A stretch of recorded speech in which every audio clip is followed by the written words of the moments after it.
রাজখোলা এরিয়ায় লুকিয়ে থাকা এই দরগাটার ইতিহাস কি আপনারা জানেন? আসসালামু আলাইকুম, সত শ্রী আকাল, নমস্কার বন্ধুরা। আশা করি আপনারা সবাই ভালো আছেন। আজ আমি এসেছি রাজখোলাতে গাইস। এখানে এসেছি হজরত জামালউদ্দিন সিদ্দিকী রহমতুল্লাহ আলাইহির দরগাকে জিয়ারত করতে। আমি জিয়ারত করব, তারপরে এখানের হিস্ট্রি সম্বন্ধে আপনাদেরকে কিছু জানাবো।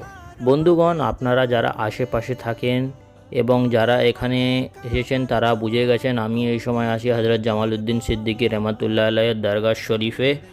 এই জায়গাটার পরিবেশ শান্ত, গাছগাছালি আর আধ্যাত্মিক পরিবেশ মিলে জায়গাটাকে অনেক মনোরম লাগে। স্থানীয় মানুষের কাছে এই দরগাটা অনেক সম্মানের জায়গা। দূর দূর থেকে মানুষরা এখানে দোয়া করতে এবং জিয়ারত করতে আসেন। বিশেষ করে শবে বারাতের রাতে আমি এর আগে এসেছিলাম, সেই সময় এখানে কনস্ট্রাকশনের কাজ হচ্ছিল না।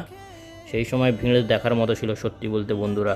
বলা হয়ে থাকে হজরত জামালউদ্দিন সিদ্দিকী রহমতুল্লাহ আলাইহি ছিলেন একজন ধর্মপরায়ণ আর সম্মানিত ব্যক্তি, যার স্মৃতিতে এই দরগা আজও মানুষের কাছে আকর্ষণের কারণ।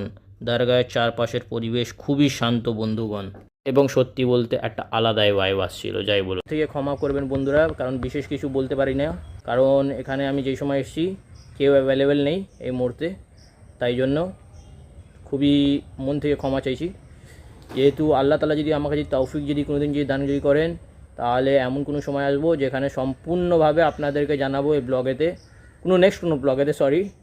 সো আপনারা ফলো করুন নেক্সট আপডেটের জন্যে, নয় মিস হয়ে যাবে।